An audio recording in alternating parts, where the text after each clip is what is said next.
Hello, kamusta tayo lahat? I praise my Father, the Holy God, for He is righteous, merciful, glorious, and He is very forgiving. He is powerful and mighty, and we are at His mercy. I exalt the name of my Jesus Christ, my Savior and Redeemer, for setting an example for us to follow. Jesus Christ is victorious, and so we will be victorious if we obey our Father, if we obey the commands of Jesus Christ. For Jesus Christ is also God, like our Almighty Father. He's the man clothed in linen, and He was given power, dominion, and authority by the Creator of this world, Yahweh. And I thank the Holy Spirit for comforting us, for giving us gifts, for giving us the fruits of the Holy Spirit, for always reminding us to do righteous deeds.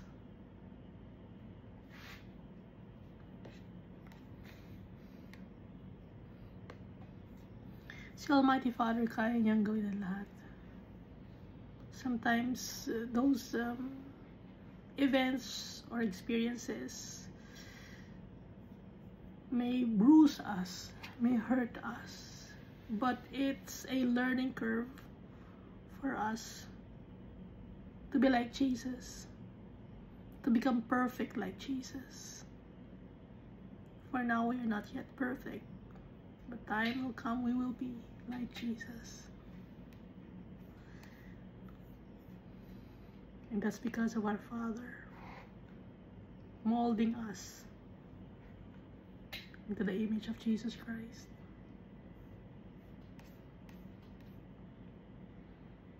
So last time we read Joshua chapter 11. Dito sa Joshua chapter 11. In Joshua chapter 10, no? Ni-mention doon yung mga battles that Joshua and the Israelites had faced. And they're victorious because of the Holy God.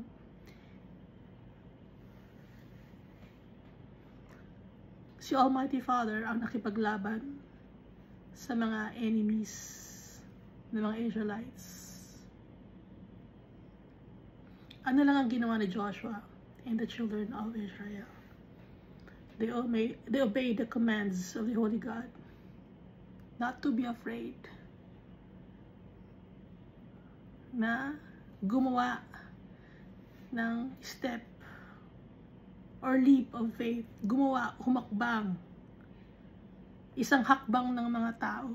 Si Almighty Father na lahat ang gumawa. Naintindihan niyo ba ibig sabihin? Na yung pananampalataya ng mga tao, si Joshua and the children of Israel, may gawa yun, may works. Okay?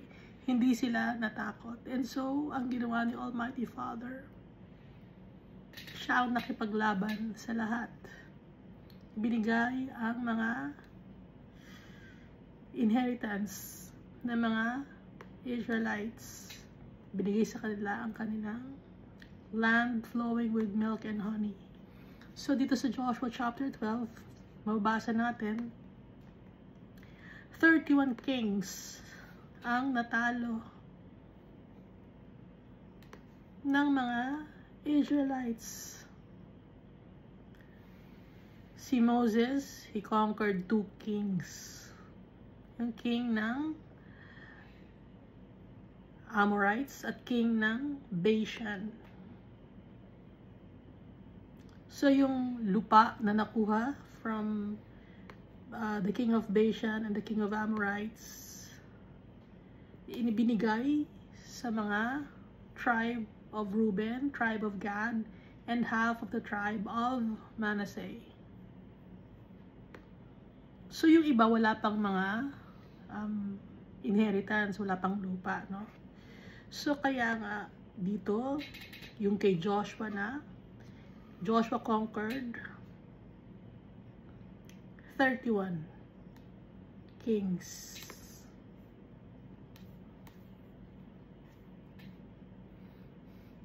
Pero dati hindi ganito ang mga Israelites. Natuto sila. Sumunod kay Almighty Father. Now, i-check natin dito. Punta muna tayo sa Numbers chapter 13.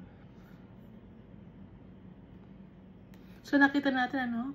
They succeeded. And the Holy God gave them their land. Pero sa Numbers chapter 13, basahin natin. So ito yung backstory.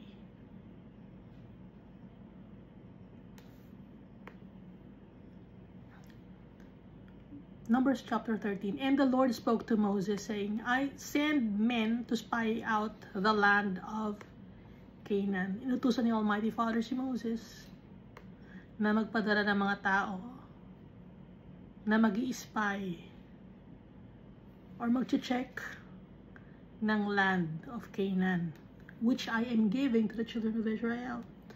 From each tribe of their fathers, you shall send a man, everyone a leader among them. So they have 12 tribes. So yung 12 tribes na yun, merong isang representative, merong isang leader. So yung mga leader na yun, 12 sila. Sila yung magiging spy. Sila yung mag-check ng kanilang inheritance. Yung lupa na mapupunta sa kanila. Verse 3 of Numbers chapter 13. So Moses sent them from the wilderness of Paran, according to the command of the Lord, all of them men who were heads of the children of Israel. Now these were their names. From the tribe of Reuben, Shammua, the son of Zachar. From the tribe of Simeon, Shaphat, the son of Hori. From the tribe of Judah, Caleb, the son of Jephunneh. From the tribe of Issachar, Igal, the son of Joseph. From the tribe of Ephraim, Hoshea, the son of Nun, or Osha. From the tribe of Benjamin, Palti, the son of Raphu. From the tribe of Zebulun, Gadiel, the son of Sodi. From the tribe of Joseph, that is, from the tribe of Manasseh, Gadi, the son of Susi.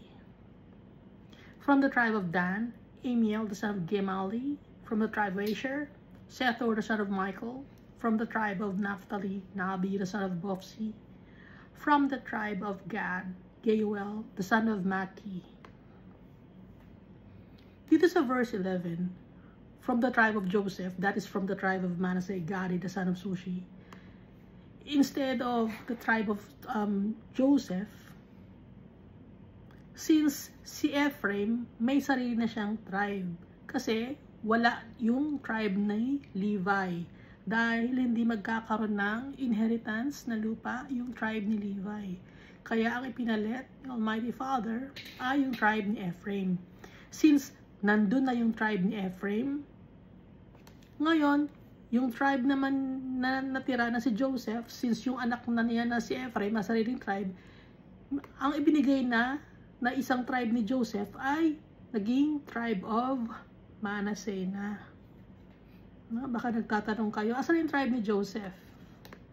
So instead of tribe of Joseph, tribe of Manasseh na. Kasi nga itong si Ephraim, dahil di ba blines si Ephraim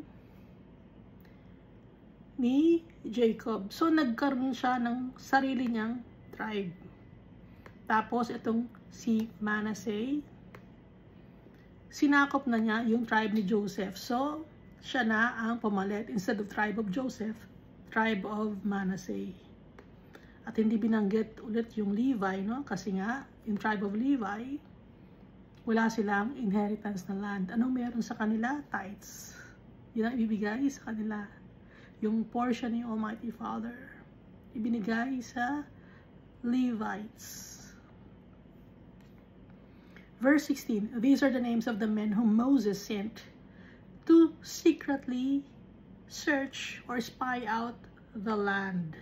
And Moses called Hosea, the son of Nun, Joshua. Hindi natin alam kung bakit tinawag na Joshua ni Moses si Hosea. Kasi originally naman ang pangalan niya ay Hosea. Pero ang tawag ni Moses sa kanya ay Joshua.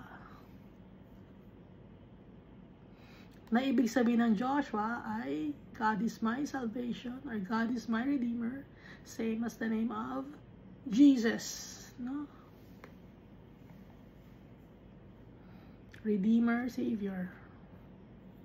Ibig sabihin ni Jesus. Ang Joshua naman, ibig sabihin ay God is my salvation. Napareho rin ang God is my redeemer, no? Verse 17, Then Moses sent them to spy out the land of Canaan and said to them.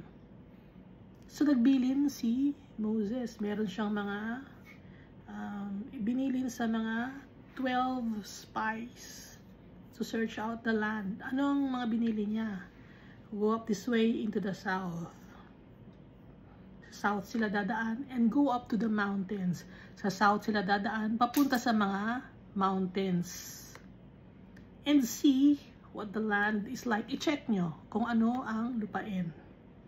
Whether the people who dwell in it are strong or weak. I-check nyo kung ang mga tao nakatira doon ay malalakas o mahihina. No? Kung anong itsura ng mga tao doon. Few or many, madami bang mga tao doon or kukunti lang sila.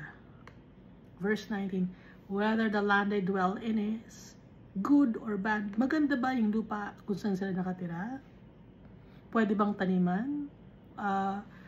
Puro ba bato? No? Kasi pag bad, puro bato-bato ba ang kanilang titirhan? Or pwede tayong magtanim doon? Kaya kailangan malaman kung good or bad yung lupa or land. Whether the cities they inhabit are like camps or strongholds. Ano ba yung kanilang titirhan? Kampo lang ba yun? Or stronghold na may mga bato gaya ng sa Jericho? Kasi kung camps lang yon, parang mga ano lang yon,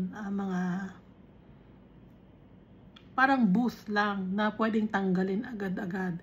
Pero kung strongholds, matitibay ang mga bahay, ibig sabihin. At saka pag camp, hindi siya masyadong secured yung place. Pag stronghold, gaya ng Jericho, mahirap pasukin. No? Verse 20, whether the land is rich or poor. Marami bang mga vegetation sa lupain na yon? O walang mga nakatanim? Whether there are forests there or not. Meron ba rong forest? Meron ba dong, anong Tagalog ng forest? Mga kakahuyan? Kasi kung may forest doon, ibig sabihin, doon sila kukuha ng mga kahoy para makapagpatayo sila ng kanilang sariling bahay. Hindi sila mahihirapan. And at the same time, kung may forest doon, meron ding mga animals doon na makukuhanan sila ng mga pagkain or mahahunt nila ng mga pagkain. Be of good courage, sabi ni Moses. Huwag kayong matakot. And bring some of the fruit of the land. Magdala rin kayo ng mga prutas galing sa land. Para nang sa gano'n matikman nila kung may lasa ba yung prutas o hindi. Matabang ba? Ganun. Now the time was the season of the first ripe grapes. Kailangan ma-check nila kung yung grapes ba ay masarap. Maganda ba ang tubo ng grapes?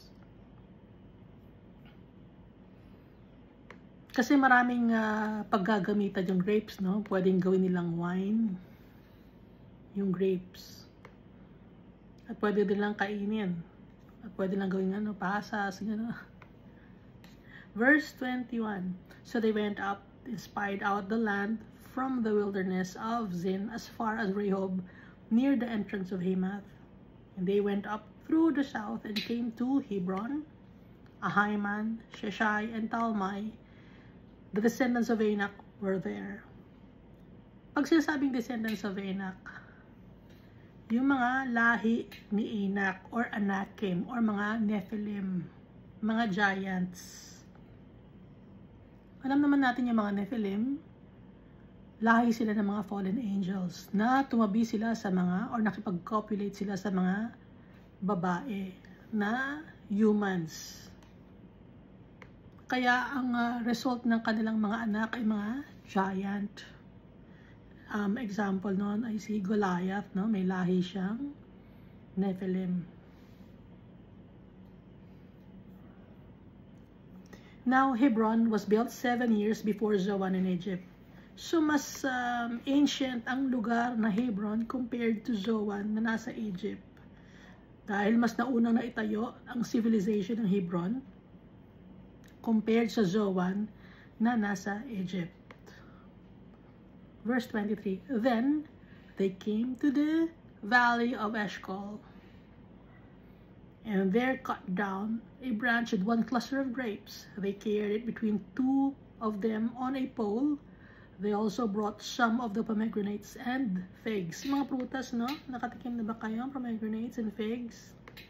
Matatamis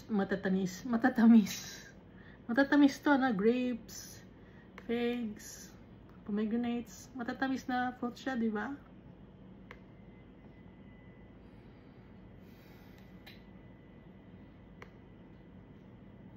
So, kailangan nilang matikman yon kung maganda yung lupain. Kasi kung masarap yung prutas, ibig sabihin maganda yung mga lupa, magandang taniman. Verse 24, the place was called the Valley of Eshcol, or Valley of Cluster, because of the cluster which the men of Israel cut down there. Kaya ang tawag doon ay Valley of Cluster, or Valley of Eshcol. Dahil yon sa mga cluster of grapes na kinuha ng mga men of Israel. Verse 25, and they returned from spying out the land after 40 days. So 40 days silang nawala. Nabanggit na naman ang number na 40. No? Tatandaan niyo ba yung laging binabanggit yung number na 40? So it's a purging, no? So dito, after 40 days, bumalik sila sa kanilang lugar kay Moses.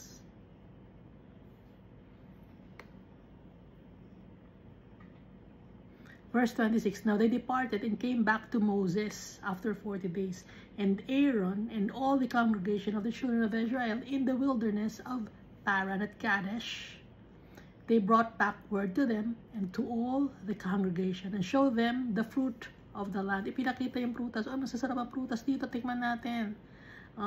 Ito yung figs. Ito yung pomegranates. Ito yung cluster of grapes. Kinuha namin. Tikman ninyo. Tingnan ninyo. Tikman ninyo. Verse 27. Then they told him and said, we went to the land where you sent us. Pumunta kami doon sa land na utos mo sa amin. It truly flows with milk and honey, and this is its fruit. Ibig sabihin nun, abundant yung lugar. Madaming mga pagkain. Marami silang mahunt na mga animals na pwede nilang kainin. Marami ring mga prutas, marami ring vegetation. Kaya nga sinasabing, flows with milk and honey. And this is its fruit. Verse 28, nevertheless, the people who dwell in the land are strong. Kaso nga lang, may kaso, no? Kaso, ano eh? Ganon, mga tao. Kaso nga lang, the people who dwell in the land are strong. Malalakas yung mga tao nakatira doon. Katakot. Ang sasarap ng mga pagkain doon. Ang daming mga tayong hindi tayo magugutom doon. Pero katakot yung mga tao. Malalakas. The cities are fortified and very large. Yung cities nila, secured at napakalawak. Moreover, we saw the descendants of Anak there. Higit sa lahat, nakita namin yung lahi ng mga Nephilim nandun. Sabi ng spies, or ng 12 spies, no? Verse 29, the Amalekites dwell in the land of the south, the Hittites, The Jebusites and the Amorites dwell in the mountains, and the Canaanites dwell by the sea along the banks of the Jordan. So, dinescribe nila. Pero, naiiba tong si Caleb sa verse 30. Then Caleb quieted the people before Moses. Kahit mag-isa lang si Caleb, ang lakas ng loob niya. Wala siyang hatak, no? Yung ibang kasi gusto may hatak. Hindi, sabihin natin, maganda. Siya, kahit mag-isa lang siya, nagsalita siya. May sarili siyang pag-iisip. Hindi niya kailangan ng validation ng ibang tao. Si Caleb, matapang. Verse 30, no? Then Caleb quieted the people before Moses and said, "Let us go up at once and take possession." Puntahan na natin ngayon na. I-possess na natin yung land. Sakupin na natin. For we are well able to overcome it. Sure na sure ako. Matatalo natin sila. Sabi ni Caleb.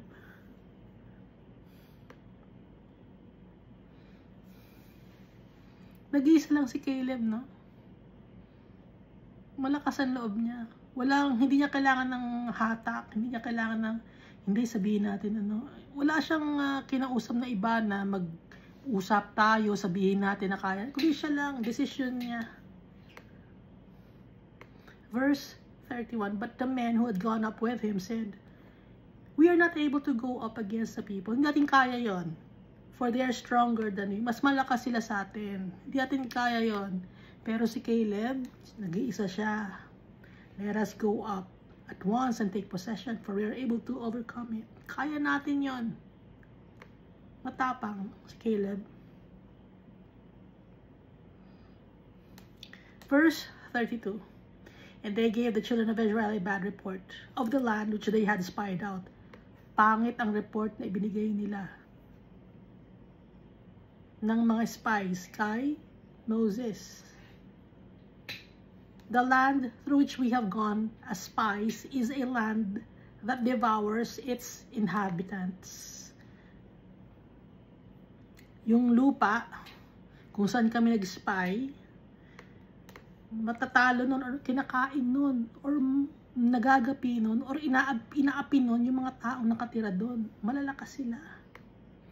And all the people whom we saw in it are men of great stature. At lahat ng mga nakita namin doon, ako, napakatatangkad. Ay, tayo niliit lang natin, hindi natin kaya yon. Mahina ang loob ng ibang spies. Verse 33. There we saw the giants, or the Nephilims, the descendants of Anak came from the giants. And we were like grasshoppers in our own sight, and so we are in their sight. Grasshoppers, or mukha kaming insekto. Mukha tayong insekto. Kasi nga, bakit sila mukhang insekto? Dahil nga matatangkad. We were like grasshoppers in our own sight, and so we are in their sight. Sa tingin namin, mukha kaming insekto sa kanilang paningin. At sila rin, sa tingin nila, mukha tayong insekto. Dahil sa sobrang liit natin. Yun ang sabi ng mga spies. So, nakakapanghina ng loob yun, di ba?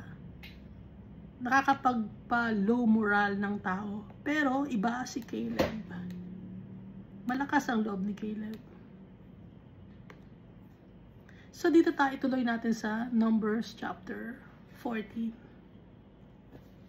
So, all the congregation lifted up their voices and cried. And the people wept that night. Nag-iyakan yung mga tao. Nalungkot, na-disappoint, depressed, at hopeless ang feeling nila. Dahil nga sa bad report na sinabi ng mga spies. Verse 2 of Numbers chapter 14. And all the children of Israel complained against Moses. Nagreklamo na naman ang mga Israelite kay Moses. And Aaron and the whole congregation said to them, "If only we had died in the land of Egypt, or if only you had died in this wilderness." Sana namatay na lang kami dun sa Egypt. Or sana namatay na lang kami sa desert. Kung yan lang din pala ang kakaharapin natin, Mabuti pang namatay na sana kami noon pa. Sabi ng mga Israelites. Medyo madrama, no? Ang drama ng mga... Uso na yung drama noon. Ngayon, madrama pa rin yung mga tao. So, walang pananampalataya yung mga tao noon. At hanggang ngayon may mga tao na walang pananampalataya kay Almighty Father, kay Jesus Christ. Verse 3, why has the Lord brought us to this land to fall by the sword, that our wives and children should become victims? Would it not be better for us to return to Egypt? Mas mabuti pa lang mo, bumalik na lang tayo sa Egypt. Kaysa mamatay lang ang ating pamilya sa pamamagitan ng sword. Bakit tayo dinala dito sa labas ni Almighty Father? Kung papatayin lang din tayo or mamamatay tayo sa war or sa battle. Buti pang bumalik lang tayo sa Egypt, no? So they said to one another, let us select a leader and return to Egypt. Ikaw, uwi na tayo. Balik tayo sa Egypt. Verse 4 of Numbers chapter 14.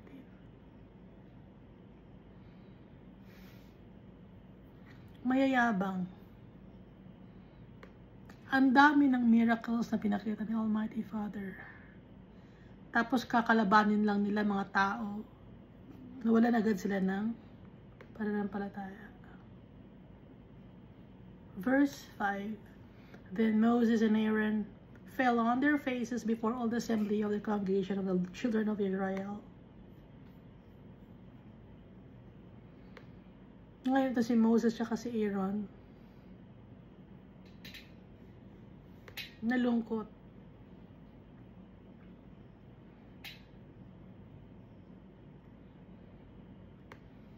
Prostrated themselves before all the assembly of the congregation.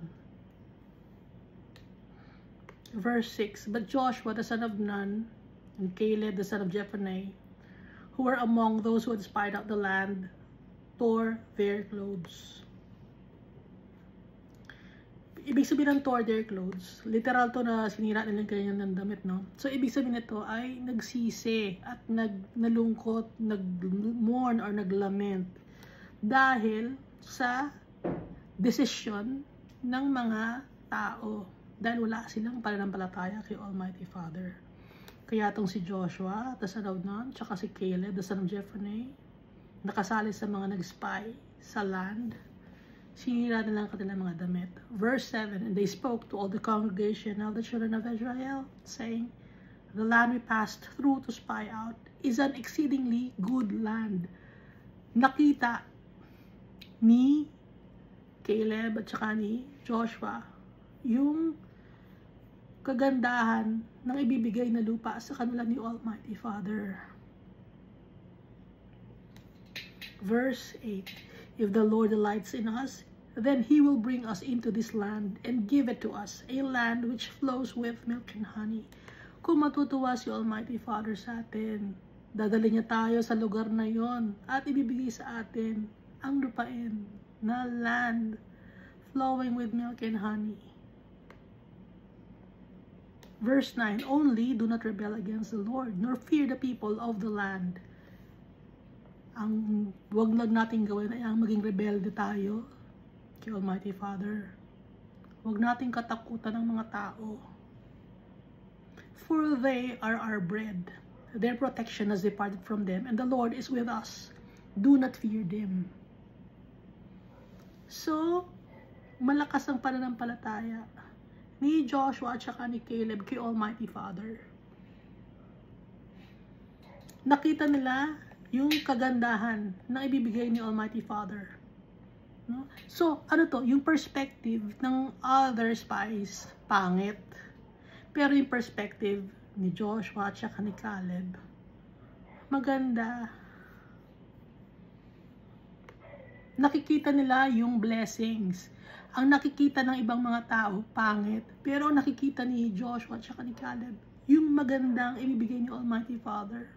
So tayo, ano ba ang nakikita natin? Yung ating predilection, yung ating foresight. Ano ang nakikita natin sa mga bagay na na-experience natin? Maganda ba o pangit? Nasa sa atin yun, nasa sa puso natin yun. Kung ano nakikita natin sa puso natin ay maganda o pangit, yun ay lalabas sa ating pagkatao. Lalabas sa mga desisyon natin sa buhay. Huwag lang magrebelde ang mga tao kay Almighty Father at huwag matakot sa mga tao. Yung mga tao ngayon ang hilig sa validation. Matatakot ba tayo sa tao? Hindi tayo matatakot sa tao. Hindi tayo magrebelde kay Almighty Father. Susundin natin yung tatay natin para makuha natin ang ating inheritance, ang ating birthright, ang land flowing with milk and honey. Makapunta tayo sa bahay natin, inheritance natin. Verse 10, and all the congregation said to stone them with stones. Babatuhin sila ng bato. Now the glory of the Lord appeared in the tabernacle of meeting before all the children of Israel. Yung gloriousness of the Holy God nagpakita sa tabernacle of meeting. Verse 11, then the Lord said to Moses, how long will these people reject me? Hanggang kailan itong mga taong ito, hindi sila ako matiniwalaan? Kakainisan nila ako. Hanggang kailan sila ganito? And how long will they not believe me? Hanggang kailan sila hindi maniniwala? With all the miraculous signs which I have performed among them, hindi pa rin sila naniniwala sa akin. Ngayon, bakit inutusan ni Moses ang mga spies na magpunta? Samantalang alam naman ni Almighty Father ang mga nakalagay na tao doon sa Canaan, no? Inutos ni Almighty Father kasi kay Moses. Pero alam na ni Almighty Father kung ano yung makikita ng mga tao. Gustong malaman lang ni Almighty Father, it's a test for those people, kung ano ang kanilang magiging reaction. Magiging maganda ba ang kanilang feedback or pangit na magiging feedback nila. Kasi lalabas kasi yun kung ano yung nasa puso ng tao. Lumalabas yun, nagmamanifest yun sa kanilang mga binibigkas.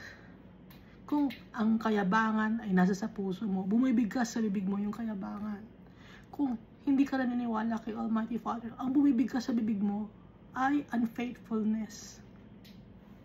Ngayon, nalaman ni Almighty Father at nakita rin ni Moses, no? Alam ni Almighty Father ang puso ng tao, pero nakita na ni Moses, nakita ng mga tao kung anong puso meron sila.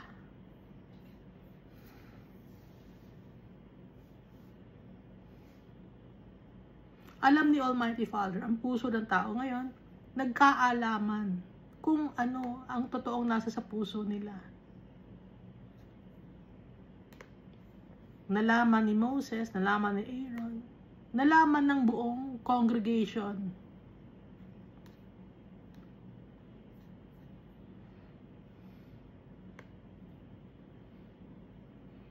Kaya si Almighty Father, alam na niya na may mga taong hindi maniniwala sa Kanya. Kaya sabi dito, how long will these people despise me or reject me? And how long will they not believe me? Hanggang kailan sila hindi maniniwala sa akin? With all the miraculous signs which I have performed among them. Ang dami ko ng miracles, sabi ni Almighty Father, hindi pa rin naniniwala. I will strike them with a pestilence and disinherit them.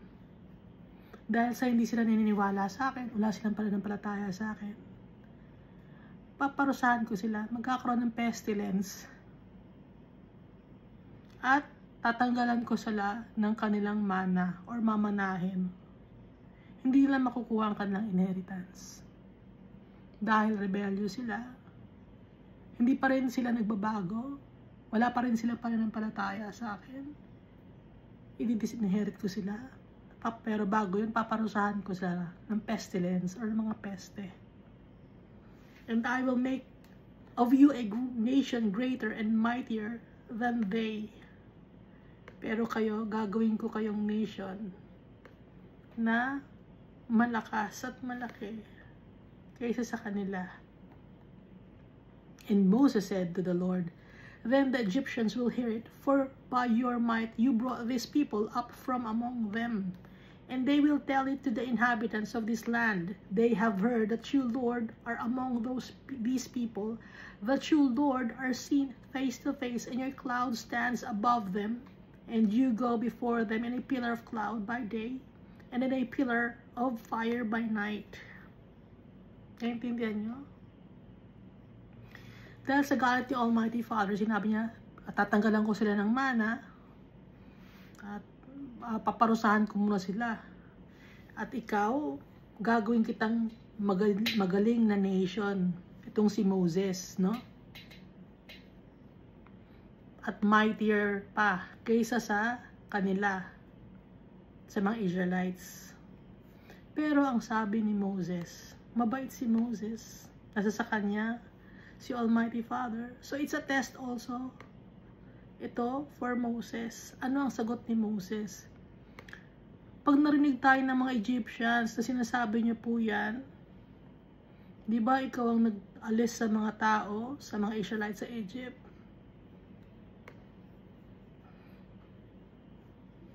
At kasakasama ka namin, yung cloud mo, kasakasama namin sa umaga at sa gabi, pillar by night, ang kasakasama namin.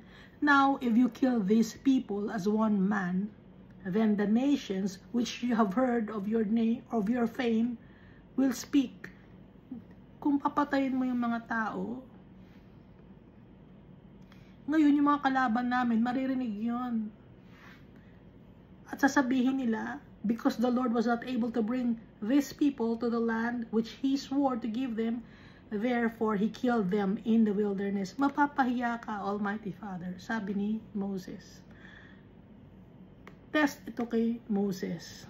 Instead na i-grab niya yung opportunity, sige, patayin na natin yung mga tao. Para magiging greater and mightier na ang magiging lahi namin, ang tribe namin, sabi ni Moses. Instead na gano'n na sabi ni Moses, ipinagtanggol ni Moses ang mga tao. So yung puso ni Moses is righteous in the eyes of the Holy God. Gustong marinig ni Almighty Father yung nasa sa puso ni Moses. Kahit alam niya kung ano nasa puso ni Moses, gusto niyang marinig. And now I pray, let the power of my Lord be great, just as you have spoken, saying, the Lord is long-suffering and abundant in mercy, forgiving iniquity and transgression, but He by no means clears the guilty, visiting the iniquity of the fathers on the children to the third and fourth generation. Pinuri niya ang pangalan ni Almighty Father at sinabihan niya si Almighty Father, masisira ang pangalan mo, Almighty Father. Maganda ang pangalan mo, Almighty Father. You are powerful, you are holy. Masisira ang pangalan mo. Malalaman ng mga tao, dahil ikaw ay isang kilalang kilala ka, malalaman ng mga tao na inalis mo ang mga tao sa Egypt para lang mamatay sa wilderness. Masisira ang pangalan mo. Kaya wag ganun po, Almighty Father, no? Kausap ni Moses si Almighty Father.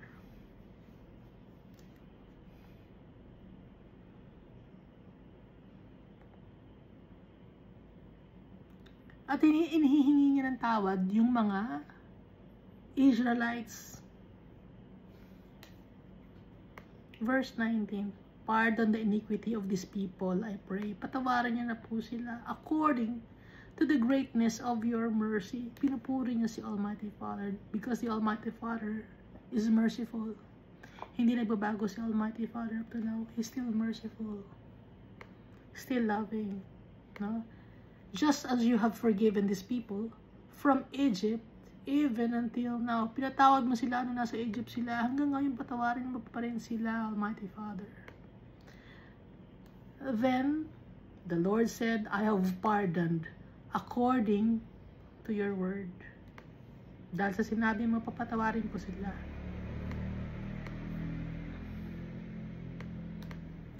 Righteous si Moses sa paningin ni Almighty Father. Kausap niya. Like a friend, no? Hindi niya kausap in a vision, hindi niya kausap in a dream, no? Pero kausap niya like a friend, no? Di ba nabanggit natin dito? Moses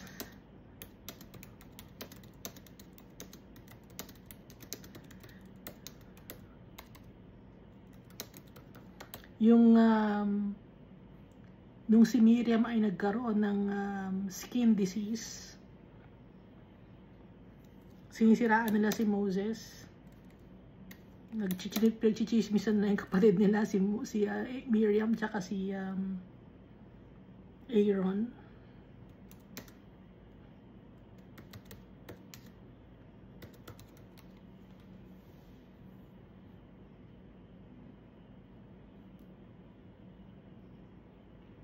Numbers chapter 12, verse 6 to 8. Then he said, "Hear now my words. If there is a prophet among you, I, the Lord, make myself known to him in a vision. I speak to him in a dream, but not so with Moses, my servant Moses. He is faithful in all my house." So, kausap ni Almighty Father si Moses plainly. Hindi sila gumagamit ng mga parables or symbolism. Face to face kausap ni Almighty Father si Moses. Verse 22. Dito na tayo, balik na tayo sa Numbers chapter 14. Because all these men, verse 21. Then the Lord said, "I have pardoned according to your word, but truly as I live, all the earth shall be filled with the glory of the Lord. Because all these men who have seen my glory and the signs which I did in Egypt and in the wilderness, and have put me to the test now these 10 times, and have not heeded my voice." 10 times na nila akong tried and tested. Hindi pa sila nakikinig sa boses ko, sabi ni Almighty Father.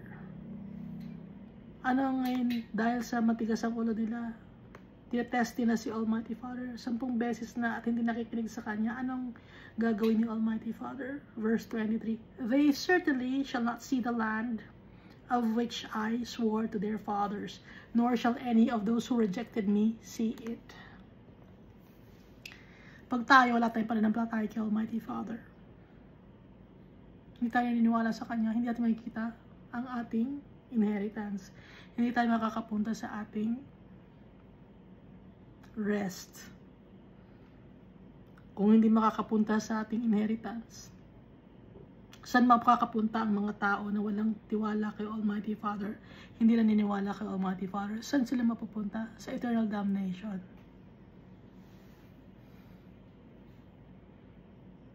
"Nor shall any of those who rejected me see it." Pag nire-reject si Almighty Father, paano nire-reject si Almighty Father? Pag may mga kasalanan tayo, mas pinipilit natin yung mga kasalanan natin, isasundin si Almighty Father, we are rejecting si Almighty Father. Kung may idolatry tayo, nire-reject natin si Almighty Father. So kung nire-reject natin si Almighty Father, saan ang punta ng kaluluwa ngayon ng tao? Verse 24. "But my servant Caleb, because he has a different spirit in him, and has followed me fully, I'll bring into the land where he went, and his descendants shall inherit it." Pero yung servant ko na si Caleb, iba ang nasa sa kanya. Different spirit ang nasa sa kanya.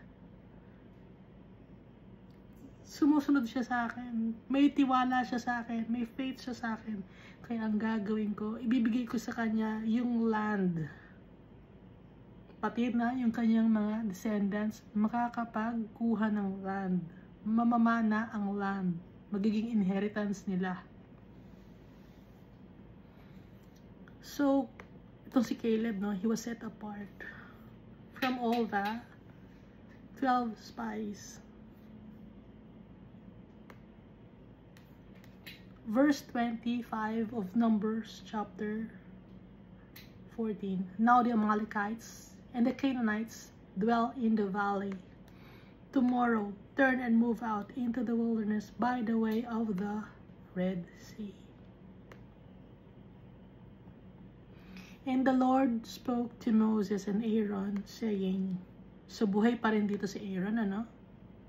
How long shall I bear with this evil congregation who complain against me? Hanggang kailan ba itong mga taong to na magko-complain sa akin? I have heard the complaints which the children of Israel make against me. Dinig na dinig ko ang kanilang mga reklamo. Alam ni Almighty Father na may mga reklamo ang mga tao. Dinig na dinig niya. Kahit hindi magsalita yung mga tao, dinig niya. Dinig niya yung nasa sa puso natin. Verse 28, say to them, as I live, says the Lord, just as you have spoken in my hearing, so I will do to you. So ito ang mangyayari sa mga taong walang faith kay Almighty Father. Hindi naniniwala sa mga utos ni Almighty Father, disobedient to the Almighty Father. Ano yung gagawin ni Almighty Father? The carcasses of you who have complained against me shall fall in this wilderness. Mamamatay kayo dito sa desert. All of you who were numbered according to your entire number. Lahat kayo, from 20 years old and above, mamamatay kayo dito sa wilderness. Isa-isa kayong malalagas dito sa wilderness. Sabi ni Almighty Father, 20 years old and above.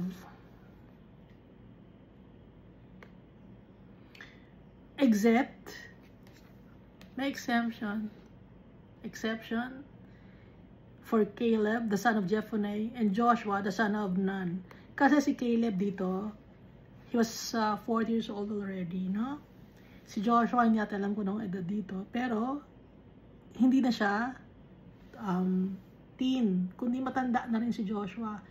Except Caleb, the son of Jephunneh, and Joshua, the son of Nun, you shall by no means enter the land which I swore I would make you dwell in. So, pinanggit na agad dito ni Almighty Father. Hindi kasama si Aaron. Hindi kasama si Moses. Sino lang ang makakapasok? Si Caleb at saka si Joshua.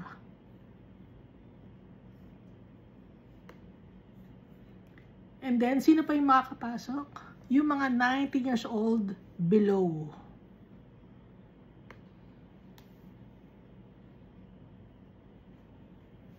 Verse 31, but your little ones, whom you said would be victims, I will bring in, and they shall know the land which you have despised. Pero yung mga anak ninyo, mga 19 years old pababa, na sinasabi nyo na magiging biktima, hindi sila magiging biktima, sabi ni Almighty Father, I will bring in, and they shall know the land which you have despised. But as for you, pero kayo, matitigas ang ulo, wala kayong faith kay Almighty Father, your carcasses shall fall in this wilderness, and your sons shall be shepherds or wanderers in the wilderness 40 years. Binanggit na naman yung 40. Why 40? It's purging. Kailangan malagas lahat ng mga disobedient, mga rebellious people sa wilderness. Kaya 40 years. Tatanggalin yung mga 20 years old and above na mga tao. Nakasakasama nila from Egypt to the wilderness. Yung age bracket, 20 years old and above. Yung mga carcasses nila, nandun sa wilderness, sa desierto. And bear the brunt of your infidelity until your carcasses are consumed in the wilderness. Kasi dapat konti lang ang travel time from Egypt to Canaan or the land of milk and honey. Konti lang yung travel time. So nakita natin dito, di ba? Nag-spy yung 12. Ilang araw silang nawala?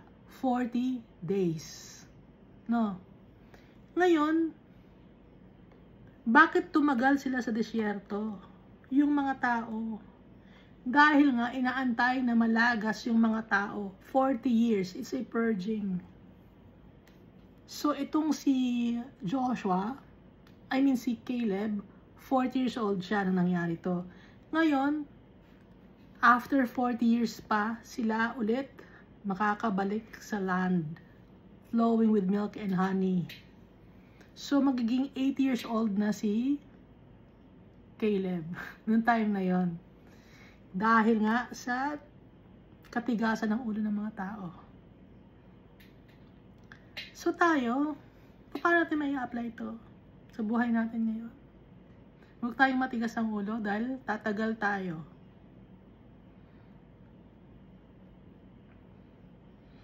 Tatagal tayo na hindi natin makukuha ang blessings ng Almighty Father dahil sa katigasan ng ulo natin dahil sa wala tayong pananampalataya. Ang dami nating nire-request kay Almighty Father. Pero pag nandyan na, yung nawawalan tayo ng tiwala sa Kanya. Lahat tayo. Kaya sinong may kasalanan? Tayo. Kaya hindi natin nakukuha ang blessings ng Almighty Father. Kasalanan natin. Dahil sa katigasan ng ulo natin. Dahil mayabang tayo. Kaya tinuturuan tayo ng Almighty Father ng lesson. Kaya dito sa verse 33, 40 years. Paikot-ikot sila sa wilderness. Hindi sila makakapunta agad dun sa land flowing with milk and honey. Although 40 days lang ang travel time, maximum na yun, balikan na yun, 40 days lang. Inabot ng 40 years para sila makapunta dun sa land flowing with milk and honey. Tuloy natin, verse 33. And your sons shall be shepherds in the wilderness 40 years, or wanderers. Ikot-ikot sa wilderness for 40 years. So, yung mga tao na edad nila ay 19 years old, after 40 years pa, 59 na sila, nung nandun na sila, nagkaroon na sila ng anak ulit, nagkaroon na ng family, dumami uli sila. Na instead na nagpapahinga na sana sila sa land flowing with milk and honey, tumagal pa sila lalo sa desyerto. And bear the brunt of your infidelity. Sila ngayon ang magdudusa, sabi ni Almighty Father. Yung mga anak ninyo magdudusa. 40 years sila nasa wilderness. Until your carcasses are consumed in the wilderness. Hanggang sa maubos yung mga tao na mga disobedient, mga rebellious, mga infidel. Verse 34. According to the number of days in which you spied out the land, 40 days. Di ba nag-spy kayo sa land ng 40 days? Ngayon, 40 years. Nasa wilderness kayo. Hindi kayo makakapasok sa land, sa inheritance ninyo, hindi nyo makukuha. For 40 years. And explain dito ni Almighty Father, according to the number of days in which you spied out the land, 40 days, for each day you shall bear your guilt. 1 year, namely 40 years, and you shall know my rejection. Pag nagsalita si Almighty Father, final na to. Nakakatakot ang decision ni Almighty Father. Loving si Almighty Father, caring, forgiving, merciful. He's for justice and truth and righteousness. Pero pag ginalit natin si Almighty Father, we will bear the brunt of His anger. Verse 35. I, the Lord, have spoken this. I will surely do so to all this evil congregation who are gathered together against me. Dahil so evil yung congregation, evil yung mga tao na nandito, gagawin ko to. In this wilderness, they shall be consumed, and there they shall die. Dahil 40 days kayo na nag-spy sa land, 40 years kayo sa wilderness. 1 day, 1 year. Kaya 40 years, 40 days.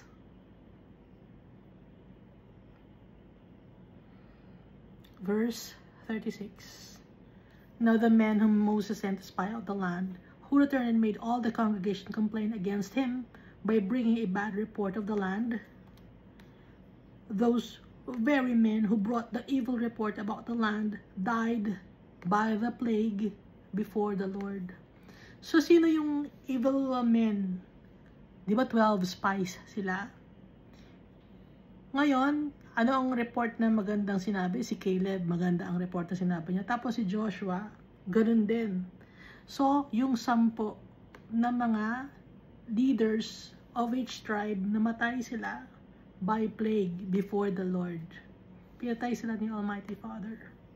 Because they brought the evil report. Pangit ang ipinadala nilang report sa mga tao. Kaya yung mga tao ngayon, nahawa sa kanilang ugali. Nakakahawa yon, no? Pag may mga taong nagreklamo, oo nga no, dapat hindi ganyan eh. Kaya yung mga taong mareklamo, no? Hindi magandang kasama yon. Ayaw ni Almighty Father ng mga ganong klaseng tao, mga mamareklamo. Walang tiwala sa Kanya. Gaya nito, yung mga taong mareklamo, yung pangit ang nakita nila, yung perspective na nakita nila, pangit. Hindi sila natuwa, yung viewpoint nila, no? Yung outlook nila in life, yung outlook yung nakita nila, naiintindihan ba ninyo? Yung assessment nila, pangit ang pagkaka-assess nila. Pero itong si Caleb at saka si Joshua, positive yung assessment nila. Yung 10 hindi nakakaintindi. Walang pananampalataya kay Almighty Father, yung 10 spy. Pero itong si Caleb at saka si Joshua, they trusted the Holy God.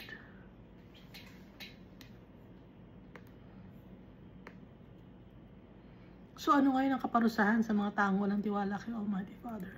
Hindi makakapunta sa kanilang inheritance, yung kanilang birthright, hindi nila makukuha.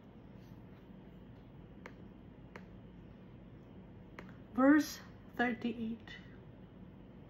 But Joshua the son of Nun and Caleb the son of Jephunneh remained alive of the men who went to spy out the land.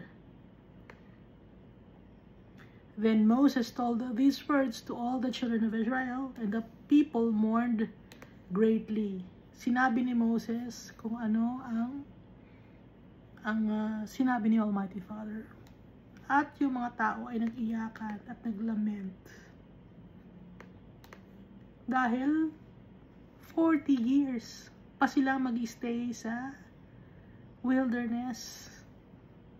At yung iba sa kanila, matatanda na. Kaya alam nila na hindi na sila makakapasok dun sa land flowing with milk and honey. Kaya sila ay nag-mourn, naglament sila. Nagsisi sila. Verse 40, and they rose early in the morning and went up to the top of the mountain, saying, here we are, and we will go up to the place which the Lord has promised, for we have sinned. Late na. Maaga silang gumising ngayon, kinabukasan. Ito na, dito na kami, pupunta na kami. Hindi na, naniniwala na kami. Nagbago isip namin, naniniwala na kami kay Almighty Father. Wag lang kami ditong 40 years sa desert. Pupunta na kami doon. Isasawapin namin. Ganon sila, no? And they rose early in the morning and went up to the top of the mountain, saying, here we are, and we will go up to the place which the Lord has promised, for we have sinned. Na-accept na namin, nagkasala kami. Ito na, dito na kami, pupunta na kami doon. Sabihin mo na kay Almighty Father. Verse 41, and Moses said, now, why do you transgress the command of the Lord? For this will not succeed.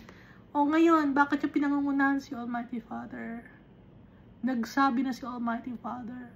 Ino-overstep nyo siya. Tinatapakan nyo yung kanyang desisyon. Ba't kayo ganyan? Nagdesisyon na kayo, di ba? Nasabi nyo, pangit yung lugar, na hindi kayo natutuwa. O ngayon, di ba sabi niya, babalik kayo ng Egypt. O ngayon, bigla-bigla na lang. Ba't kayo ganyan? Disobey ninyo yung utos ni Almighty Father. Hindi kayo magiging successful sa gagawin ninyo na pananakop sa lugar. Kahit gusto pa ninyo, hindi na. Nag-decide na si Almighty Father. Verse 42, do not go up, lest you be defeated by your enemies. Huwag kayong aakyat kasi matatalo kayo ng mga kalaban nyo dahil si Almighty Father hindi nyo kasama. Verse 43, for the Amalekites and the Canaanites are there before you, and you shall fall by the sword, because you have turned away from the Lord. The Lord will not be with you, dahil wala kayong tiwala kay Almighty Father. Wala kayong tiwala kay Almighty God. Hindi niya kayo sasamahan, dahil wala kayong tiwala, di ba? Hindi kayo sasamahan. Mamatay kayo by the sword. Kasi hindi niya pinagtiwalaan si Almighty Father. Hindi kayo nagkaroon ng panampalataya sa Kanya. Verse 44. But they presumed to go up to the mountaintop. Pero nagpumilit pa rin yung mga children of Israel, no? They presumed to go up to the mountaintop. Nevertheless, neither the ark of the covenant of the Lord nor Moses departed from the camp. Hindi umalis ng camp si Moses kahit na yung Ark of the Covenant of the Lord.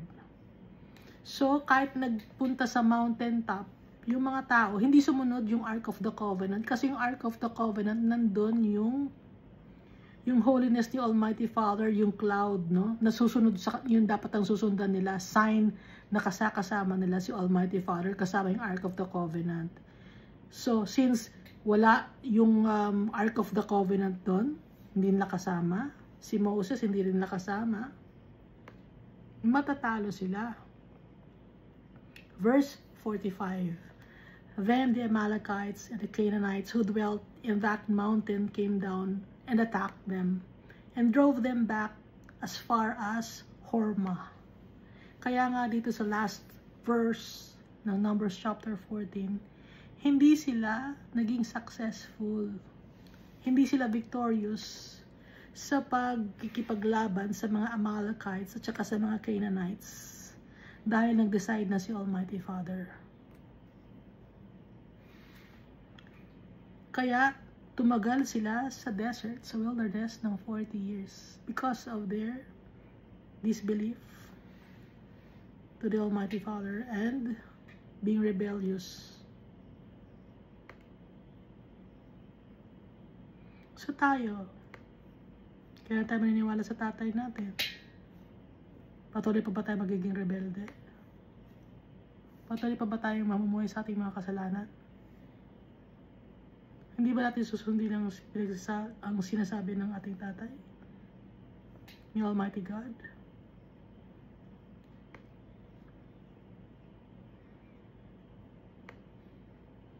Nakikipag-usap sa atin si Almighty God? Alam niyo, Almighty Father, narinig niyo siya. Pero, hindi niyo pinapansin yung boses ni Almighty God. Dahil ang sinusunod ninyo ay yung sarili ninyo. Yung sarili ninyong flesh, yung sarili ninyong desisyon. Sinusunod ninyo yung culture niyo, yung tradition niyo. Hindi niyo sinusunod yung boses ni Almighty Father. At dahil doon, hindi makukuha ng mga tao ang kanilang inheritance. Hindi makukuha ang kanilang birthright because of disobedience to the Holy God. Ang utos ni Almighty Father, worship Jesus Christ. Hindi wino-worship ng ibang tao si Jesus Christ. Disobedience to the Holy God. And so, hindi niya makukuha ang inyong inheritance. Dahil nakalagay dito sa Bible na kahit na ang mga angels, i-worship si Jesus Christ. But if you don't glorify Jesus Christ, you don't worship Jesus Christ, you will never get your inheritance. If you don't acknowledge Jesus Christ as the Savior, the only mediator, you will never get your inheritance. If you have different gods or different deities other than the Holy God and Jesus Christ, iba ang sinasamba ninyo, you will never get your inheritance. Kung lagi tayong namumuhay sa kasalanan, sa kadumihan, we will never get our inheritance.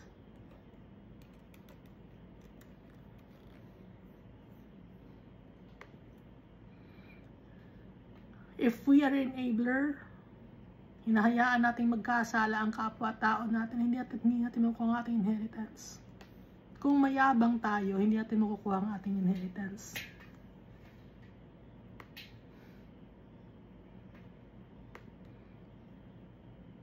Kung hindi tayo nagpapatawad ng mga kapwa-tao natin, hindi natin makukuha ang ating inheritance. Kung hindi tayo naawa sa kapwa-tao natin, hindi natin makukuha ang ating inheritance.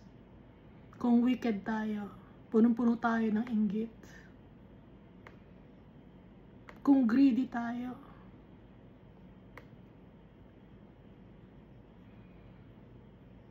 hindi natin makukuha ang ating inheritance. We should be like Jesus. Si Jesus Christ, hindi lang niya nakuha ang kanyang inheritance, kundi the Almighty Father has given him a kingdom that will never end. Kaya didikit tayo kay Jesus Christ. Didikit tayo sa ating friend. We will use the name of Jesus Christ when we talk to our Father. Dahil pag ginamit natin ang name ni Jesus Christ, nagiging maganda ang tingin sa atin ni Almighty Father. Because Jesus Christ is perfect. And so we will be.